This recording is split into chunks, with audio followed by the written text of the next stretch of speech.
Welcome to Jets Overtime, presented by Duncan, Eric Allen, inside the Bet MGM studio. Call it a pre-Christmas surprise. The New York Jets, winless through 13 games, and a 17-point underdog this afternoon in Los Angeles, went out and defeated the 9-4 LA Rams. Well, the Rams now are 9-5. It was almost one calendar year to the day since the Jets had last tasted victory. You have to go back to Buffalo at the end of the season, the end of the 2019 campaign. But the New York Jets put it all together today, playing complimentary football, putting together a gutsy effort. And when they needed to play late, a lot of guys contributed to the victory, including Marcus Maye. Marcus Maye, who has displayed great leadership for this team throughout the 2020 season and has been a constant, not only for the secondary, not only for the defense, but the entire team. He came up big late, as he always does. And after this one, he caught up. Our own Ethan Greenberg talked to Marcus Maye. Here with Jet safety Marcus Maye. Marcus, congratulations. Can you take us through what emotions are running through your mind right now? This team, these guys, this coaching staff, they fight each week. They show up, and just the fact that we pulled it out this week, it's no other feeling. I can't even explain it right now. You know, you've talked about this locker room before, but specifically this defense. Can you talk about the resiliency of that group? You guys get out to an early lead, the Rams come back, and then you yourself finalize that first win of the season. Yeah, man. It's just every time we step on the field, we preach to get off the field. We preach don't give up. It takes all 11 guys, and it's a four-quarter game. So, we just been fighting and battling all week, all year, and we finally put one together on a Sunday. So you guys have consistently talked about putting your head down and moving forward. But what happens now after you get that first taste of victory? What happens between now and week 16 and 17? Nothing changes for us. We still got to show up to work next week like it's a new week, and get ready for next week. You're watching Jets Overtime presented by Duncan. As we always do, let's bring in Anthony Becht and Eric Coleman. Eric, I did not see this one coming. If you told me the Jets were going to win a game down the stretch, I would have said, well, maybe Cleveland because they play better at home. The Jets have played better, more one-possession contests. Maybe New England because New England is out of the playoffs for the first time in seemingly forever. But after getting routed last week in Seattle, 40-3, such a one-sided affair, coming all the way back to the East Coast, practicing for a few days, and then playing one of the better teams in the National Football League, the Rams. I really didn't see this one coming. Well, I don't think anyone outside of the locker room saw this one coming. All those guys, the coaching staff, the players, a big congratulations to them. They've been putting in the work all season. They've been dedicated. They've been keeping their heads up. It could have been easy, to put their head down and give up on this season. But they kept chopping wood, they kept working, and they kept playing. And they did a great job today. They flew out to the West Coast and they came out throwing punches. They were delivering bros. They started the game off with the touchdown on their first possession, as we talked about in All In or Not today. I got that wrong, but they did a great job of playing consistent football. And we talked about during the game, it's less about the Rams and it's more about the Jets executing, doing their assignments. They did a great job of setting the tone. Some big playmakers came up and made some great plays, and this is a great win for the team. Anthony, how about that effort today? The one word that I think of is gutsy. Listen, a lot of people didn't give this team a chance. And like Eric mentioned, yeah, we've come to expect the Jets scoring out of the gate. So what? Big deal. They do that. They're going to go away. They take a 20-3 lead. You start seeing that lead evaporate in the second half. But this time they had the answers. Well, you knew that the Rams were going to make a run, right? Listen, they didn't play great football, but the reason why they didn't play great football is because of the defensive effort that the Jets gave in that first half. Clearly that was as dominating a first half as we've seen this team play. Probably should have been 13-0. They were able to get the ball back late to kick the field, but 13-3, that was impressive. I thought the pressure, the 4-down, 5-down pressures were outstanding. The coverage was good. Tackling was good. You're able to cause interception in the game as well. And, look, each individual player had to step up and do something. It's a team game, but everybody had to do their part and do something special. And it seemed like you could list off 4, 5, 6 names of guys that did above and beyond the call of duty and did make crucial mistakes. And I think that's the biggest thing. We've seen this team shoot themselves in the foot multiple times, whether it be penalties, third down penalties, that helps extend drives, not getting off the field on third down. I mean, you saw many times where Jared Goff would, just chuck the ball down the ground in front of him because there was nothing there. Pressure was good, and the coverage was really, really good as well. So, I just want to reiterate what Eric said. Just congratulations to the players, just kind of scanning Twitter and seeing guys players posting, what they're feeling and the resiliency of the team, the fight, the effort. It is truly a mental toll, physically and mentally, to go through a whole season and be close in several games and not come up with a victory. And, of course, going 0 for as many games as the Jets have, for these players to go out there and fight and give that kind of effort on the road, going across country, I got to give it to these guys for putting themselves in a position where they didn't look ahead or behind, and they gave an effort that, to me, just signifies and speaks volumes about each and every player in that locker room. All right, I'm going to get back to the offense in a second, but Eric, what did you think about the effort of the defense? Last week we saw Russell Wilson, 4 touchdown passes. The Seahawks had more than 170 yards rushing. Like Anthony just mentioned, man, the Rams could not convert on third down throughout the entire game. They were 2 of 11. Quinnen Williams, before going out with a head injury, continues to be such a disruptive force. He got in a sack. Nathan Shepard steps up. Lorenzo Fatukasi out of the lineup. He has a sack. Bryce Hall, the rookie out of Virginia. Wow, what an interception. And J.T. Hassel with a block punt. I'm including special teams as part of what the defense did out there. But what did the defense do so right today? Those were the individual accolades. But what did you see from them schematically and then execution-wise? Well, today, schematically, it was fairly simple. There was a lot of coverage. I thought Coach Bush did a great job just keeping it simple and letting the guys play and show their talent. Quinnen Williams and the defensive line did a great job of getting penetration. The linebackers were flowing. Neville Hewitt was making some great plays on the second level. And on the back end, you talk about Bryce Hall coming up with big plays. I thought Marcus Maye had several big plays. It was just a group effort. I saw Frankie Louvu in there, bringing energy, bringing violent intentions to the game. And it was just infectious. They did a great job. They kept it simple, and they kept the ball in front of them, and that gave them a chance at the end of the game to end up with the win. Great effort by the defense. Let's go back to the offense. Your feelings on Sam Darnold, much maligned throughout this season, Anthony. He completes 71% of his passes today, 207 yards. Not gaudy statistics, but, man, he made a lot of very good decisions throughout this ballgame.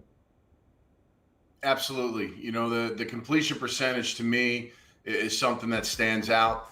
I think about the weapons and the players that he has on the field now the last couple games, and, he should be able to have that kind of completion percentage. I love the fact that he got players involved that maybe not have gotten many chances in the last couple weeks. In particular, Chris Herndon at the tight end position. You can see his confidence in this football game go up when he found him. And then, of course, just making the right decisions, no turnovers, not having an interception in the game is huge. And when you do those things and you throw at a completion percentage at that clip and you don't turn the ball over, good things are going to happen. And I thought he managed the game well. And, a lot more first downs and converting as far as not just on third down, but on second down passing as well. So those are all great signs. And, look, you're happy for him because, this guy's been through a lot. I mean, let's be quite honest. I mean, not only on the field things, but off the field. And in being able to kind of keep yourself with blinders on and continue to push forward and just go with it. And I think that's a unique trait that he has.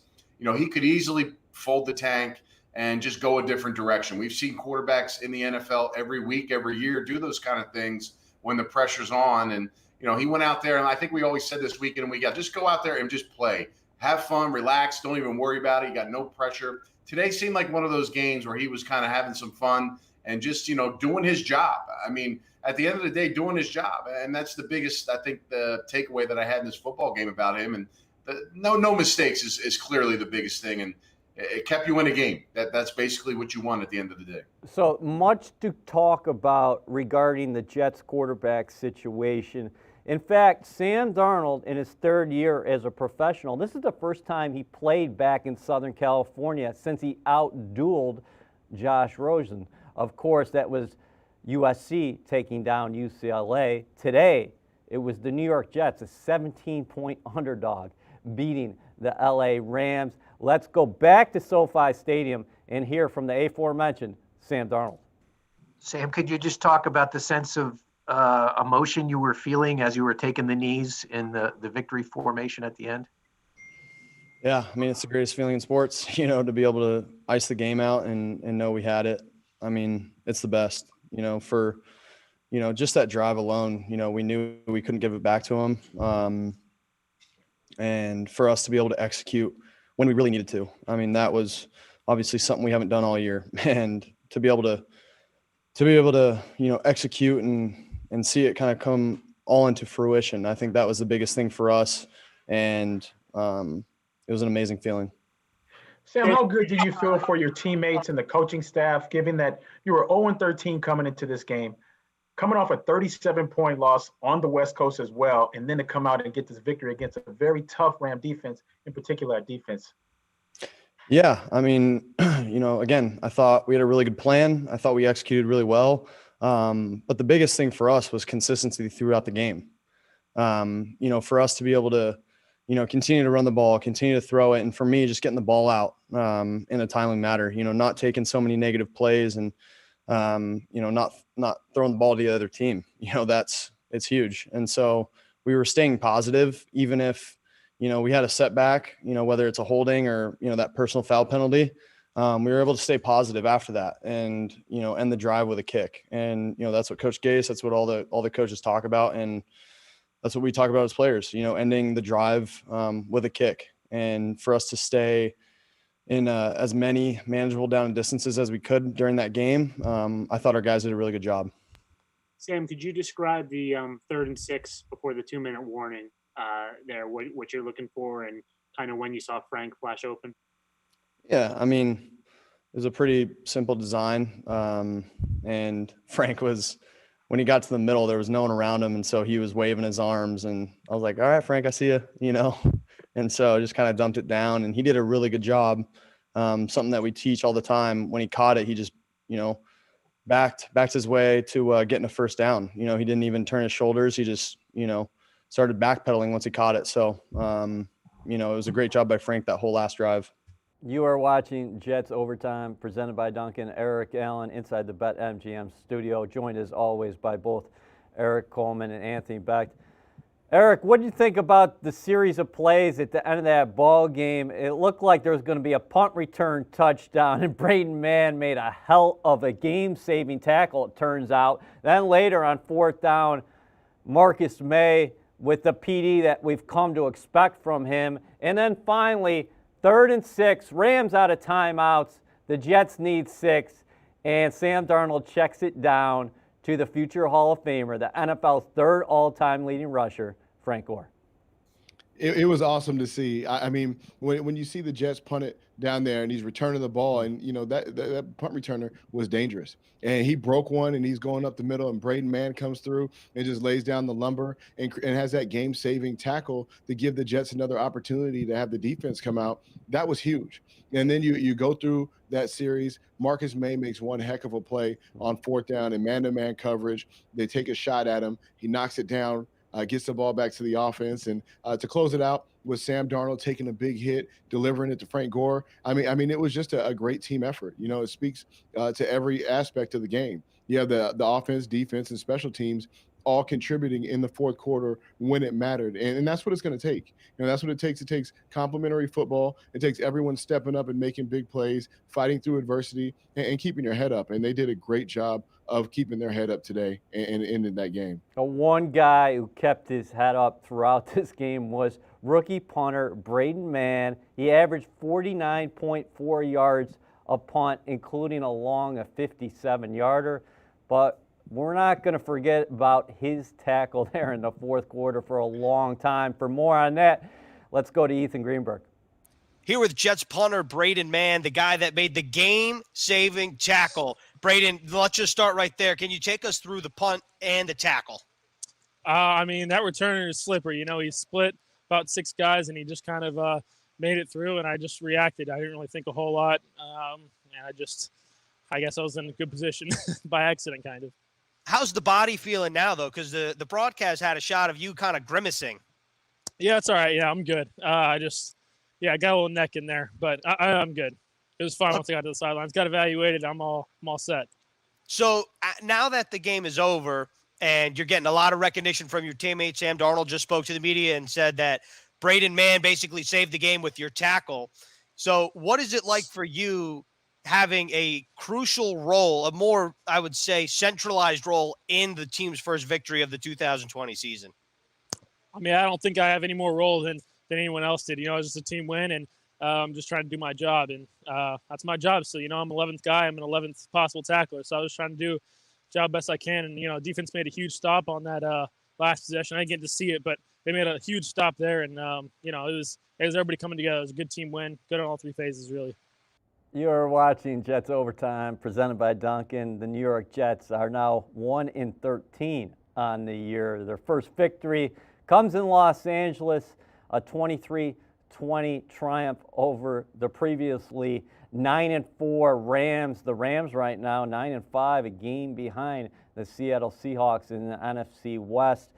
Braden Mann, and he looks like a high school senior, but he goes out there playing with the physicality of a linebacker. I mean, he played linebacker growing up in Texas, but that's a nice luxury to have, Anthony. You don't want your punter making too many tackles, but this guy continues to show that he's up for that challenge.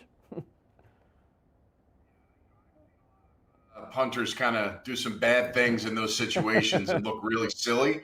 Yeah, it did hurt them, but, you know, these guys aren't out there practicing tackles on dummy bags during the week. I mean, that's just not what they're doing. So, hey, listen, that's a heads-up play by him, and it was a crucial tackle in the game. And, you know, listen, I don't want to understate, I really just want to, the defensive effort, as I'm just looking at this again back on my notes, and I know Eric would attribute to this, I mean, that was a dominating performance versus an offense of the Rams that had been pretty much well-balanced, one of the most balanced offenses in the NFL. The Jets defense in the first half held them to 0 for 7 on third downs, 97 total yards, only 26 rushing yards.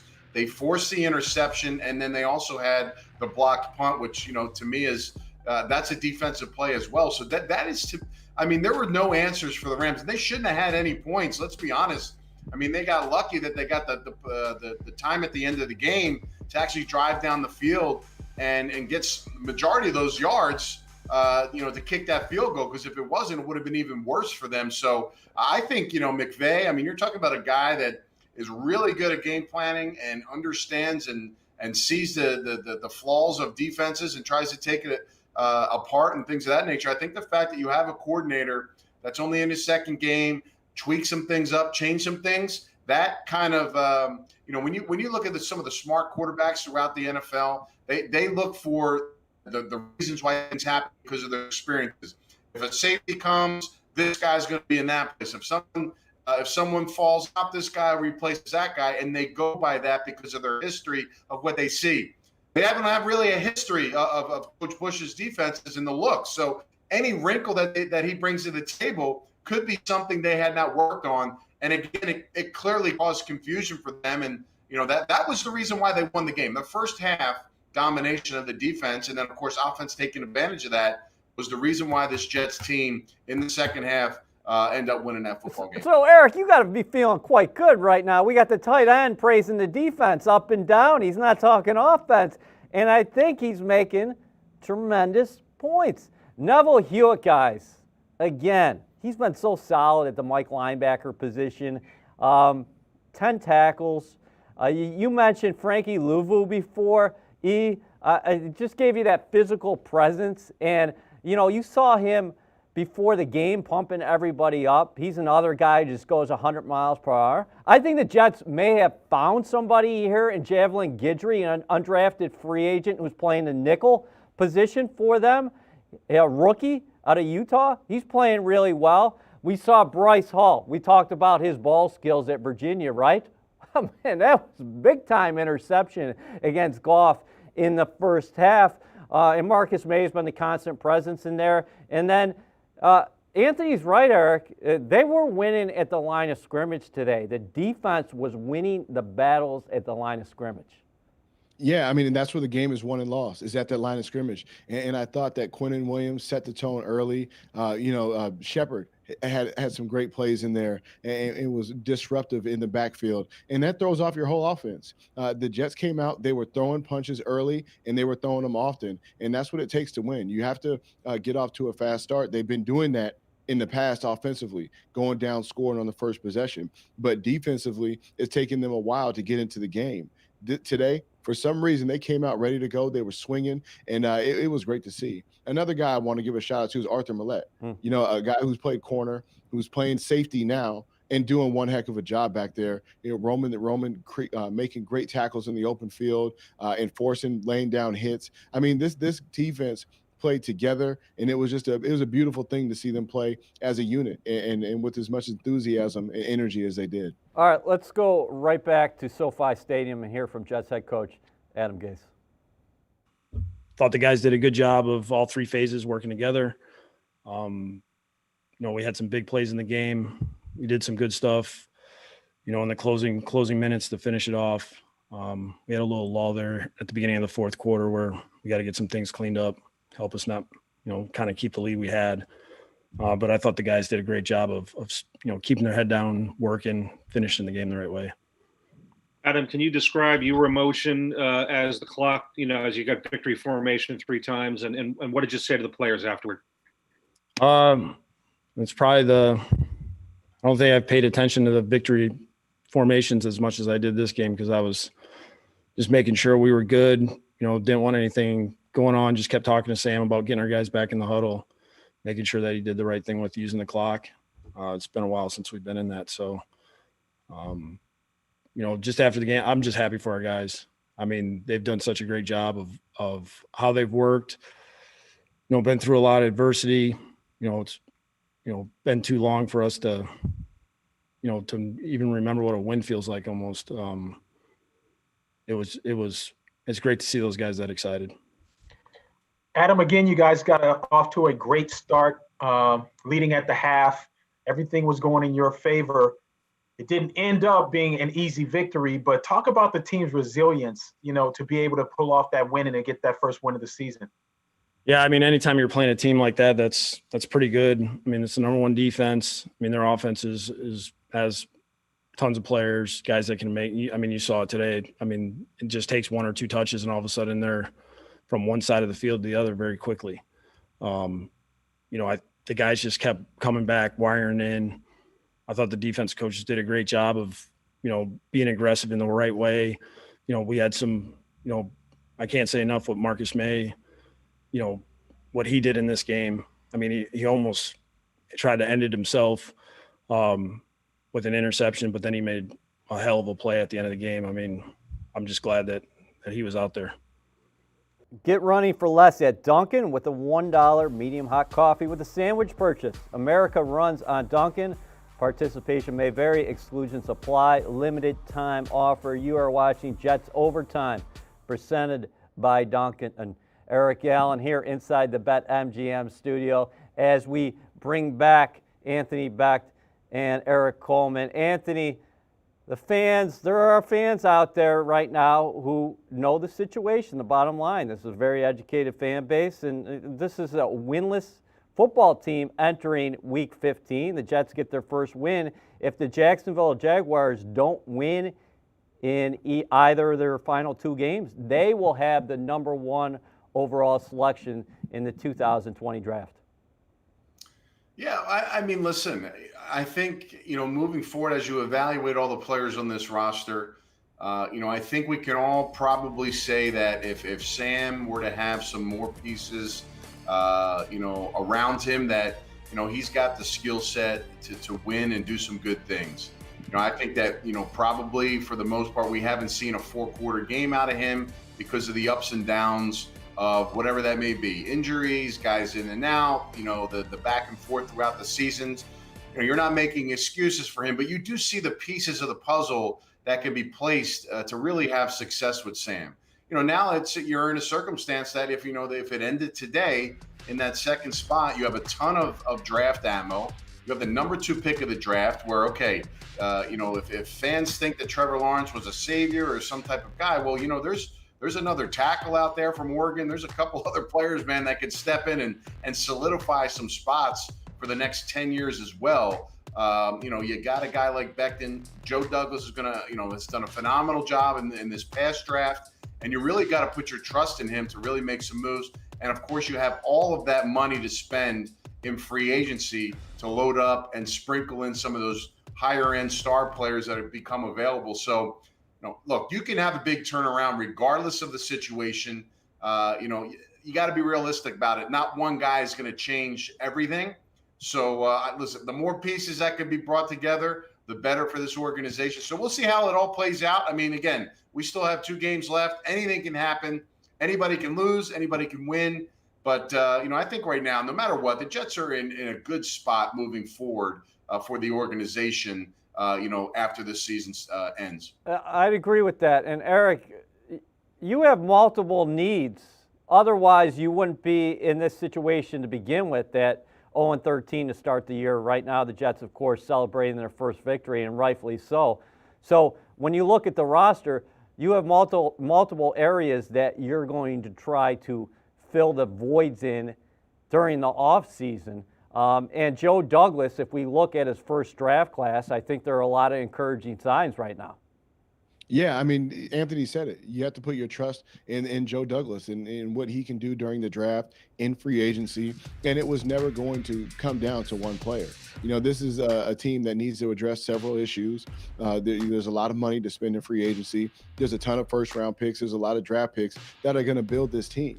And that's the way you want to build a team, is through the draft. You want to bring quality guys in who are going to contribute. They're going to grow with the team and just develop into great players. I think they've done that so far, with guys like Quentin Williams, who have stepped up and made great plays and become, Pro Bowl type players. Joe Douglas is a guy that we all trust. We all know Sam Darnold is a player that has the potential to be a star in this league. And I still truly believe that. I think you put the pieces around him, the protection, the scheme offensively, and he can make great plays for you. So, I'm not one of those guys who's going to get hung up on a win or a loss, losing out on a draft pick, because I know how much work these players put in. These coaches stayed in extra late, and they kept this positive attitude. That takes a lot, and it says a lot about the character of this team. Joe Douglas's first draft pick as GM of the New York Jets, Makai, Beckton, Olivia Landis caught up with the man who has earned a lot of nicknames here early in his rookie season, who's celebrating his first win as a pro today after the game. Team reporter Olivia Landis here with left tackle Makai Beckton. Makai, you, along with the New York Jets, just secured the first win of the season. It's your first professional win in the NFL. What are some of the emotions that you experience inside that locker room with your teammates? I just feel like we won a Super Bowl. I'm not even gonna lie to you, but I mean, we worked so hard for it. So I mean, like we have no choice but to just get excited for this one win. So I mean, like we had a great time in that locker room. We're trying to go get a second one now. Well, the offense especially came out to a really quick start, jumped to the lead, never let up. You guys obviously finished with the win. What was it about today's offense that was different, that allowed you guys the advantage to take that victory home? All week we just worked hard. We just made sure we stayed on our P's and Q's all week. Made sure we knew what they was going to do on the opposite side of the ball. So I mean, we just took it in from practice and then brought it to the game. You guys faced literally the #1 ranked defense in the league in today's matchup versus the Rams. What was the preparation this week for heading into this Sunday? It was make sure we strain and finish all game because it's going to be a long game. So that was the preparation. We knew we had to go against every play. So that was our preparation all week. Just make sure we strain and finish and make sure we just block as long as it takes to win. Makai, only a couple of games left in the 2020 season. You guys did secure your first one of the season. Where do you go from here as a team? We try to go get another win, honestly. I mean, that's all it is. We try to go get another one. Appreciate it. Congratulations, Makai, and I hope you guys enjoy this victory and have a safe flight home. Thank you. That's one of the reasons you should be smiling, Jets Nation. Makai, Beckton, as we continue here on Jets Overtime, bringing back in both Anthony Becht and Eric Coleman. Anthony, the Jets look like they got a big-time left tackle, and if things work out, he can be there for maybe a decade, knock on glass here in the studio. Yeah, listen, man, he's graded out well. He is a dominating player already as a rookie. I mean, he's just his size, his athleticism, his reach, his technique has gotten better throughout the season. He's seen a lot of stuff as well, so that's going to help him just get even better. He's got a great work ethic. He's someone that wants to be great. He's a leader. He hustles. I saw him on the goal line, take Aaron Donald and drive him into the end zone. I mean, you're going against a guy like that. That makes you feel pretty darn good, doing those kind of things. And he's gone against some extremely tough competition. I know there's some other top talented rookie tackles that have came out with him, but not too many are playing left tackle from day one. So he jumped in there as if it was no big deal, and it really has seemed like that. I mean, he's that good. So I don't want to say that picking him was like a no-brainer and like he was going to be that guy. I mean, but I'll tell you, he's proved it. He had all the pieces and tools. Joe and his staff, they saw him. They like what they saw. I thought he had the most upside because he was the rawest of all the guys coming out. And clearly he's worked his craft and done a nice job. And just, it's not just about being a top rookie. He's one of the top left tackles in the NFL, period, right now, in his rookie season. Yeah, Eric, a lot of character in that locker room. Anthony was praising the defense, rightfully so. Jamison Crowder, 6 catches today. Chris Herndon, like Anthony mentioned before, he really showed some flashes out there. And when I say character, I'm talking about player development from the perspective of a guy like Ty Johnson, who had 3 third-down conversions on that first drive, including receiving touchdown. And then Frank Gore giving you his all, getting in on 4th and 1, and then finally, he's the player responsible for that final third-down conversion. Yeah, Eric, and you can't fake character. You can't fake that effort that they put out there today. They've been enthusiastic all year. They've just been falling short, beating themselves with penalties, mental mistakes. And today, it was the day that they put it all together. They put together a great game plan. They executed well. And some stars came up and made some really big plays. And that's what it takes to win in this league. And, kudos to the team. Congratulations on another, on the first victory of the season. And I wish that, they ended on the right note and win a couple more. Anthony, final thoughts from you. I like what Big Makai Beckton said right there. Let's go get another one. Why not? You got 2 games left. Yeah, winning is a nice taste. It's a good feeling, especially when it's the first one in his career. Think about that. I mean, he posted a picture of Kobe holding the championship trophy like he just won a championship. I mean, that's the taste and feeling he's going to feel. Hopefully he can continue to take that. I mean, look, they got nothing to lose. They're a spoiler right now. They're a dangerous team because of that. And, these last 2 games of the season with the Patriots and the Browns, they're definitely 2 teams that don't want to play a team like the Jets when you arguably beat one of the top teams in the NFC today, a playoff caliber team, a team that's going to make potentially a run a game or 2 into the playoffs. So this wasn't a fluke win. They earned it, and congratulations to them. And, sometimes those things come in bunches, right? So I wouldn't be surprised if they get another 1 or 2 here to finish the season. Okay, great analysis as always, guys. We'll see you next week. Merry Christmas to you and your families. Same to you. Merry Christmas. As we close today, I want to apologize. I made a mistake in pregame central referring to the Washington Football Club's former nickname. That was an oversight on my part. I apologize on my behalf. And finally, the New York Jets are winners for the first time in 2020. There was a point in that game, 11 seconds left in the second quarter, where the camera panned to the Rams sideline and Sean McVay was standing there. Behind him was an assistant coach who had a photo, a play card, and the photo was of Mike Tyson. Well, Mike Tyson, of course, was knocked out by Buster Douglas in one of boxing's most dramatic and memorable upsets. Well, today, the New York Jets, the 17-point underdog, played Buster Douglas. They knocked out one of the NFL's heavyweights. They haven't had a lot to celebrate this season, but I'll tell you what, that is going to be a fun trip home. For all of us at Jets 360, enjoy your evening.